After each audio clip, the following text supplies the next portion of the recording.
All right, y'all. Today, we're talking about why you're not saving money by DIYing your fundraising. And you're going to hear some tough love today, some tough love that you need to hear when you think about raising more money so you can impact more people, more of your community. You can serve at a bigger level. You can grow your programs or services. Y'all need money for that, right? So we're going to talk about unrestricted donations and growing them today.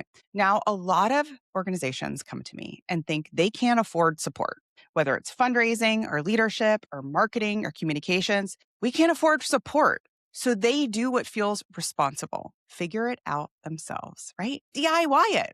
The founder who writes emails through programmatic work and responding to putting out fires and doing the admin and DIYing the bookkeeping and the thank you notes and the social media.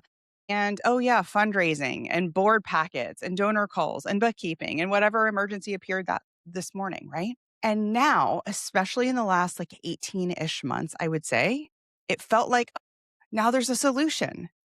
AI, ChatGPT, Gemini, Claude, right? You can just open that and you can prompt your way to emails and a campaign, and you can Google subject lines and you can register for a free webinar and just kind of iterate on last year's fundraiser, right? And maybe a board member forwards you an email that another nonprofit is doing. So you sort of chat GPT your way and say, how could we do something like that? And before you know it, you're down this rabbit hole, right? Somebody says, have the event, have the gala, or can't you use ChatGPT to apply for this grant or write your fundraising emails? And somebody says social media, so you're using chat for that too. And because nobody wrote another check for coaching or fundraising support or consulting or continuing ed, everyone calls this long list the more responsible, cheaper option. But is it? Because DIY fundraising, DIY leadership, DIY marketing costs you, especially when you're a growing organization. It costs you in time you already don't have. Delayed campaigns, because what chat said yesterday versus what Gemini says tomorrow are conflicting. And that sounds like a good idea, but what about this? Missed donor conversations, weaker messaging, because I know y'all have seen it too. It went from messaging that sounded very nonprofit speak and kind of just formulaic and sterile. Now everybody is using AI to help write their content pieces, whether it's social or email or anything else. And now now it all sounds the same, right? We've all been there. We're like, oh God, yeah, this sounds like AI wrote it, right? Now, want you to know before I go any further, I am not anti-AI at all. So I use most of them. And in fact, in both of my programs, we have AI coaches who are trained in our curriculum. So in the sprint method, we have a sprint coach, and she knows sprint coach is up to speeds on our framework, on our entire system. So that is a reliable source for you to work with. That is a very different thing than if I just start a new AI account somewhere and just say, help me with my fundraising. You're going to get very weak, low converting messaging. The result of that will be lost revenue and energy you can't afford to waste. Whether you're full-time or part-time, you're paying for this DIY strategy. It is not free. And number one place it costs you is your time and in your donor relations. That means retention, that means outreach, that means funding. So the expense doesn't just not appear as its own line in budget, right? The expense is what you didn't create from it. The expense is the money you didn't come in because you DIY'd it. And when I talk about fundraising support, I'm not saying you need to hire a major gifts officer. You need to hire a director of development. You have to hire a consultant, right? I'm not saying anything like that. I'm saying at the stage, whether you're raising your first 50K, 100K, maybe 200,000 in unrestricted donations, not through grants or other sources. I'm saying at this stage, fundraising should be insourced. It should come from you. You are the best, closest person to the mission and should be the person who's in charge of fundraising, right?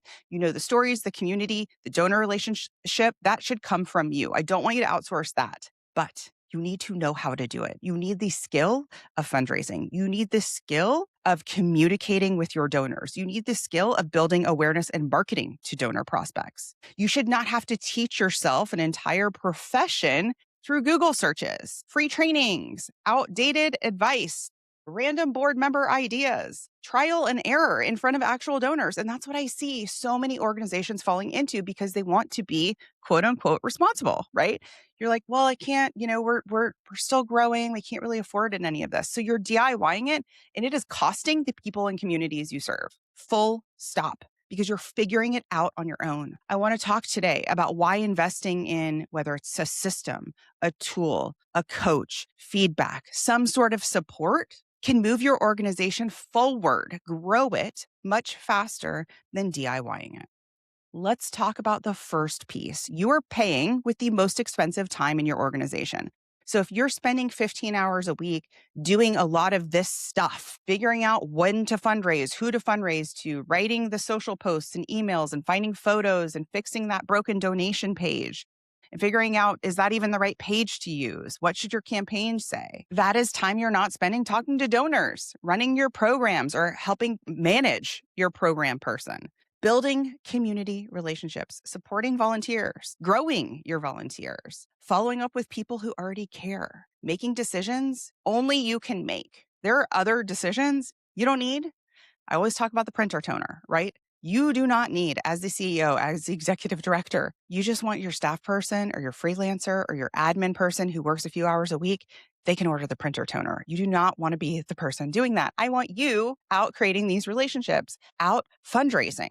And this practice is especially common in organizations. The person responsible for bringing in the money is often director of operations, director of programs, director of finance, board corraller, right? Director of finding volunteers, communications, the never ending administrative work. So for 1 hour, you end up being executive director, and all the other hours, your operations, you're something else. And that is why your funding is staying small.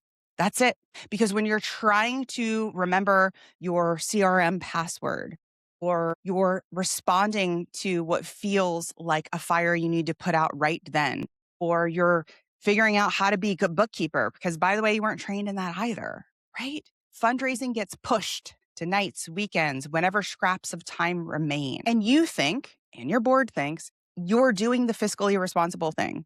You're saving the cost of bringing in support and training and capacity building, right? You're saving money, air quotes, right? But you are using your most valuable asset, your most limited capacity in the organization to buy printer toner, to figure out your constant contact password, right? That is not the highest and best use of your time. Figuring out what kind of strategy works best in the fall to fundraise, figuring out how to apply for a federal grant versus a city one, right? These are not the problems you should be solving because no one taught you how to fundraise, right? Most nonprofit founders, executive directors, even fundraisers I work with did not enter in this work because they were trained in how to professionally fundraise, right? Oh, especially my founders, especially my executive directors. You started this work because you saw the problem. You saw a need.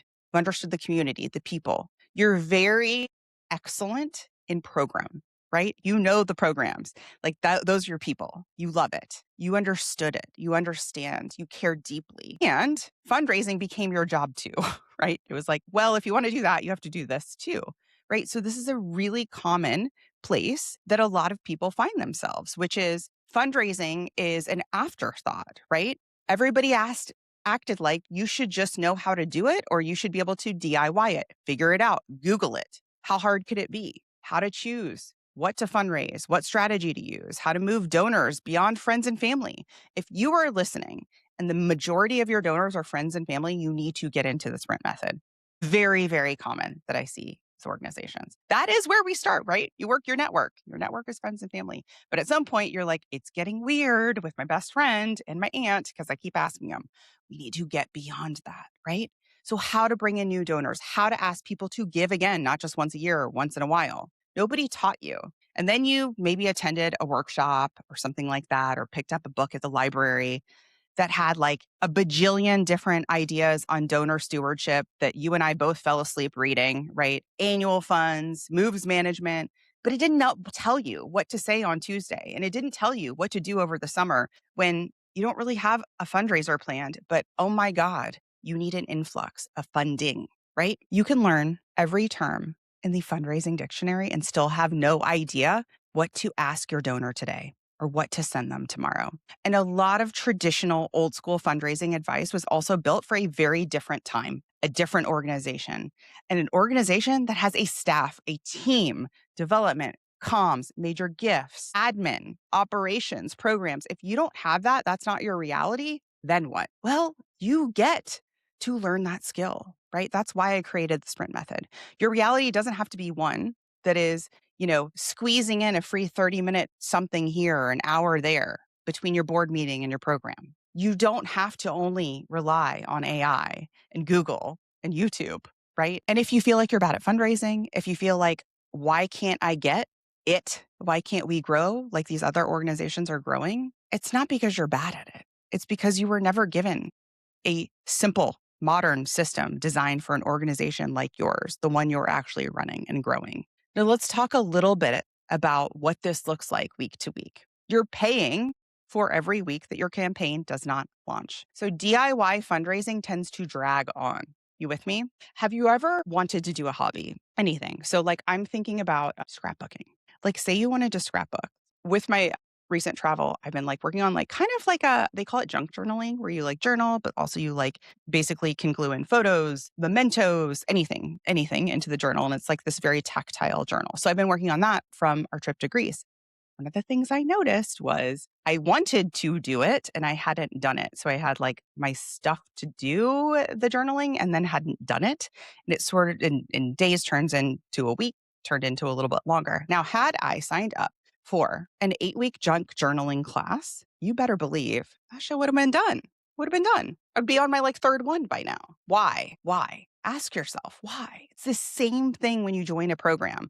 If you are DIYing it, it's no wonder you haven't launched that campaign over the summer. It's no wonder it kind of petered out after the first few days, right? You didn't have support. You didn't have accountability. You didn't have a system. You didn't have a community, right? And it is harder. Now, listen, I got mine done because I'm not in a program for my junk journaling hobby, but it took a lot of internal motivation and internal accountability in order to do it. And in the beginning of fundraising, if you don't have a system, now I have a system I've been doing the arts my whole life. So it was okay, I just need to get out of my own way and do this. But when it comes to fundraising, I just never meet anyone who's I'm a founder and executive director and I'm a professionally trained fundraiser. Haven't met that person yet. So for everyone else listening, it's okay that you're not an expert at this yet. You're not supposed to be, and you're not supposed to keep DIYing it. So as you're DIYing it, if you find yourself going, wait, what should this campaign be about? How much should we ask for? Should we even publish our goal? Am I emailing too much? Am I asking too much? Is the donation page ready? Should we even use a page, or should we just have people go to our website? What about a video? The campaign, these questions, right? When these questions go unanswered and there's not a clear answer to all these questions, the campaign that could have launched in a week takes 8, right? There's delay. And donors can't give to a campaign that's still in your notes app, right? That delay has real cost, is actual dollars, money. It also has a cost when you launch the campaign and then it stalls out after a few days. Real money. So you can't raise from a campaign that you're still planning, and you can't raise from a campaign that you let peter out. Now, the other thing that I see happen with DIY fundraising, right, and this idea of but it's saving us money, right? Because we don't have a continuing ed budget. We're not, budgeting for consultants or coaches or freelancers, right? Okay, sure. And you are learning through trial and error in front of real donors, your donors. Trial and error, DIY, scrappy, quote unquote free. Sounds resourceful. But when the experiment is a major donor conversation or a campaign that you need to raise $12,000 for, and you don't have time for it to just maybe bring in 6,000 or 10,000 or not hit its goal, the costs are huge. The stakes are huge, right? That vague ask or the outreach that you did or did not do, right? Those all have costs attached to them. You're not testing to imaginary donors and prospects. You're learning in front of actual people that you want to take action. You want to move. So the expensive part of DIY fundraising is not getting something wrong. It's getting it wrong in front of the donors you wanted to reach. Now, what I want to offer is don't make this mean it has to be perfect. This just means when you have foundationally a system to bring in 5 figures in every single online fundraiser, that you don't have to rely on grants, you don't have to rely on 5Ks or auctions to bring in. Then you have a system. Then you are not guessing. Then you are not using Google or AI to say, how do I raise money online? Right? There is foundationally a system. You're not looking for it to be perfect in order to launch. You are simply looking for step 1, step 2, step 3, and we go. Let me tell you about my client, Mary. Mary is a client inside of the Sprint Method, and she didn't come into nonprofit work as a fundraiser. She was a middle school teacher who saw a need, right? And felt a pull, felt purpose, right? Purpose she couldn't ignore. And like a lot of founders, she began doing what made sense at the time, asking her network, friends, family, right? Returning to the same small group of donors, taking a lot of my free trainings. I remember Mary, like I remember her because she would show up and she's like, listen, I'm going to DIY this, right? To the wheels come off. Like I'm going to squeeze it. And she really did show up. But eventually she reached a point where she had taken the organization as far as she could take it. She was committed, right? She was working hard. And yet she didn't have that momentum she really badly wanted. No one had ever given her the full system, a modern fundraising system designed for the founder who's doing this, wearing every hat. Her year-end campaign had only raised $3,000. Then she decided to take the leap, and she talked about it. She was on the podcast. She talked about like, this was a leap. And I remember her saying, this was a big investment. And I don't take that investment lightly, but she knew. She believed in herself. She believed in the people she served, and she was ready for an up level. And she knew she was like over the DIY, right?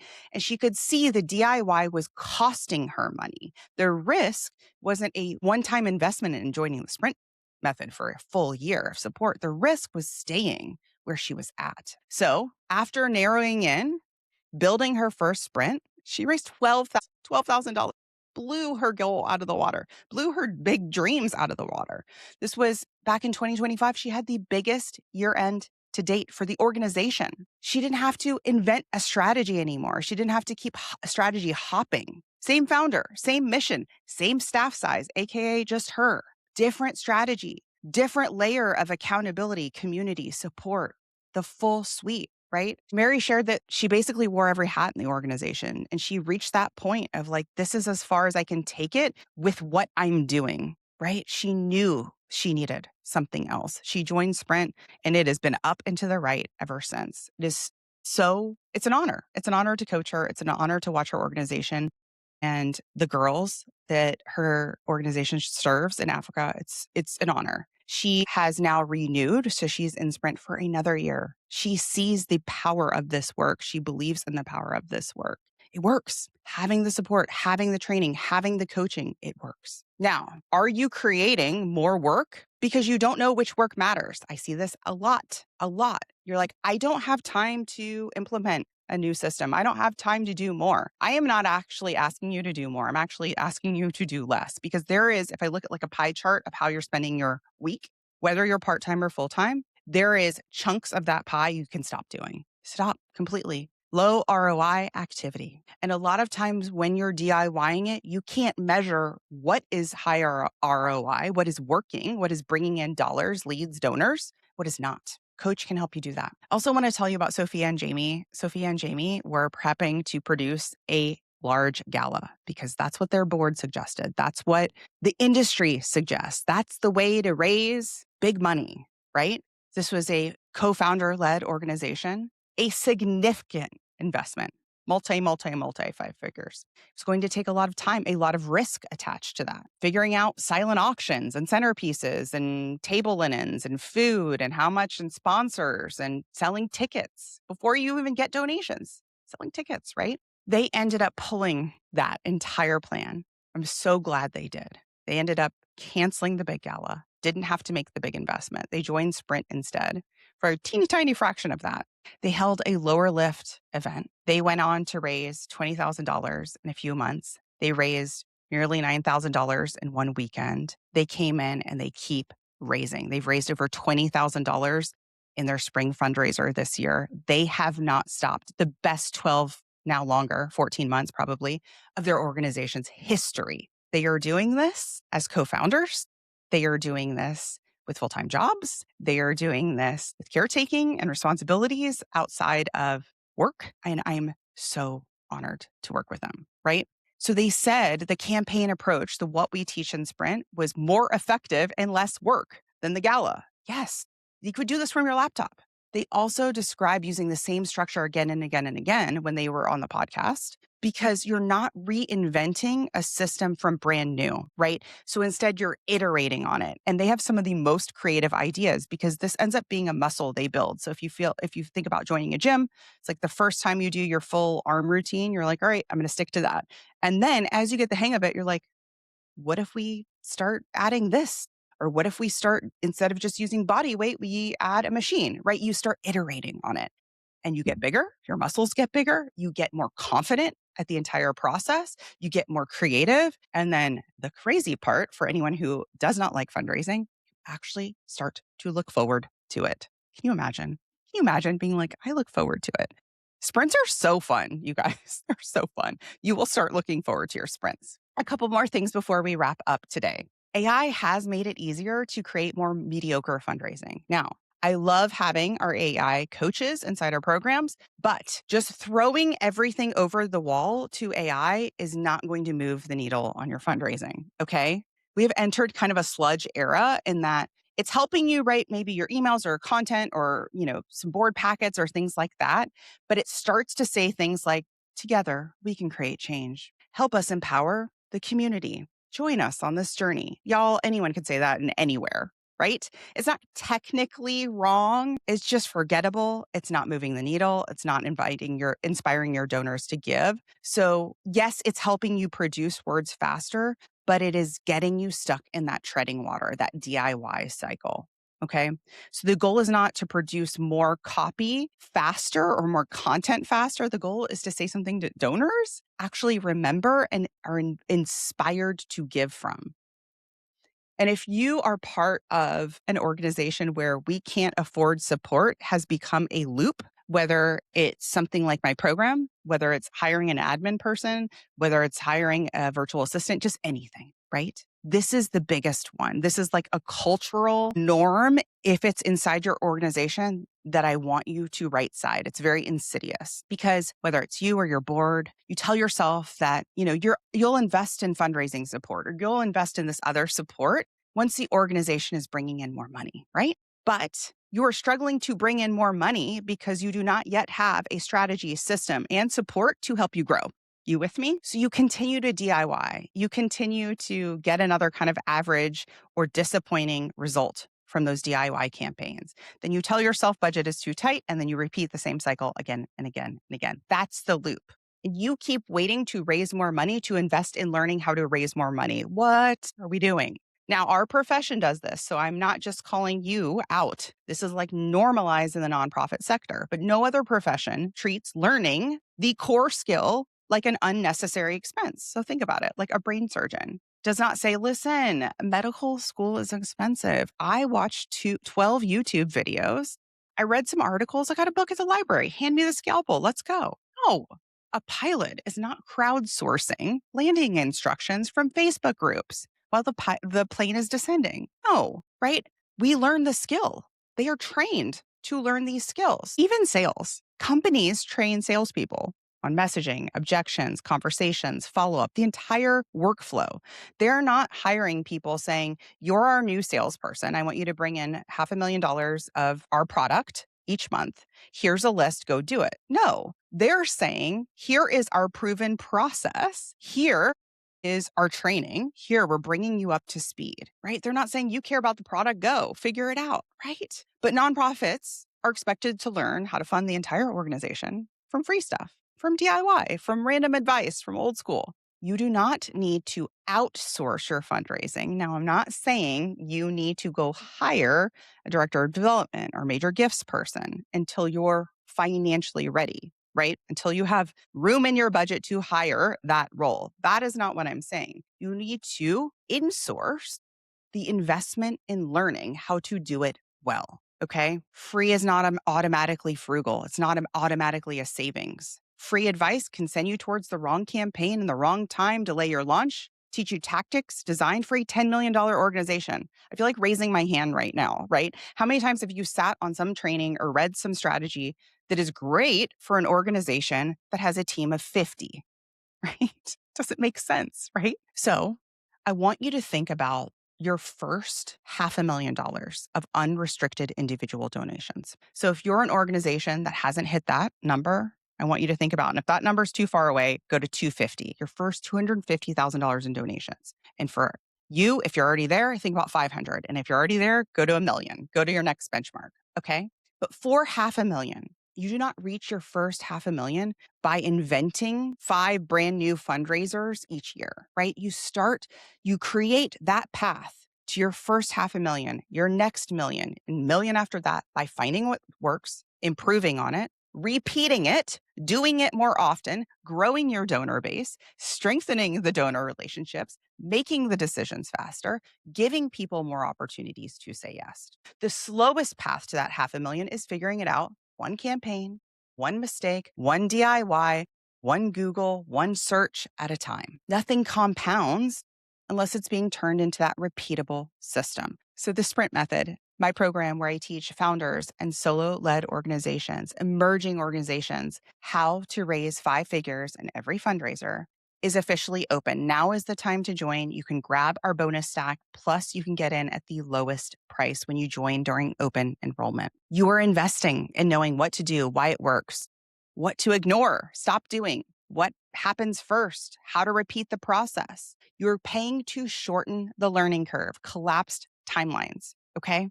You are creating a system, a SOP, a standard operating procedure for your organization so that when you can afford to hire a director of development, there is a process in place for them to take ownership of. You also get the system, you get the proven system. So you know what happens first, what happens next, what can be ignored. You get expert feedback. So we coach every single month so you can catch the weak message, the buried ask, the confusing campaign idea before it goes out to donors. You get accountability, right? So the launch date stops moving. The decisions get made. The hard conversations with board members or stakeholders get had. You get our community because fundraising can be isolating, especially if you're a team of 1 or 2, right? So you get that community support. You get a trusted resource. So you have an expert fundraising strategist helping you decide what fits your organization. What coaching I'm going to give you is different if you are a community-based local organization or an international NGO, right? Or if you have a team of you or a team of 3, right? Or if you have an urgent need, or if you have an important donor upgrade conversation. Those are different strategies. So getting support, investing in support doesn't mean you couldn't do the work or figure it out on your own, right? It means you're tired of waiting. You're tired of guessing. It means you care so deeply about the people you serve that you're ready to get there and help them faster. You're ready to grow your programs. You're ready to grow your potential. You're ready for your vision statement to not just be a vision statement, but actually be something that you achieve, right? You still bring the mission, the relationships, the stories, the knowledge of your community, but you stop wasting time and try and invent a fundraising process from scratch because you have a system that we've proven again and again and again that works. You get the first campaign. The second campaign gets even easier, right? First day at the gym, you're a little sore afterwards. Next day at the gym, you're like, all right, I know some people here. I know where the weights are. I have my routine. That's exactly why I created this system. Not because you can't do it yourself. You've been doing it yourself, right? You already are doing it yourself, but because you're ready to get there faster. So if you have questions about Sprint, if you're not sure if it's the right place for you, if you want to get more information about it, go to splendidcourses.com/sprint. If you are a more established organization and feel like you already have a sense of running fundraisers online, but you also have experienced a plateau or you're ready to grow and impact more, then the club is the right place for you. That is like having a full service consultant and coach where we hit marketing, we hit comms, we hit fundraising, major gifts. We do a lot of email inside of there. You can go to splendidcourses.com/waitlist for information about the club. All right, you guys, permission to stop DIYing and start getting support starting now. Cheering you on. See you in the next one.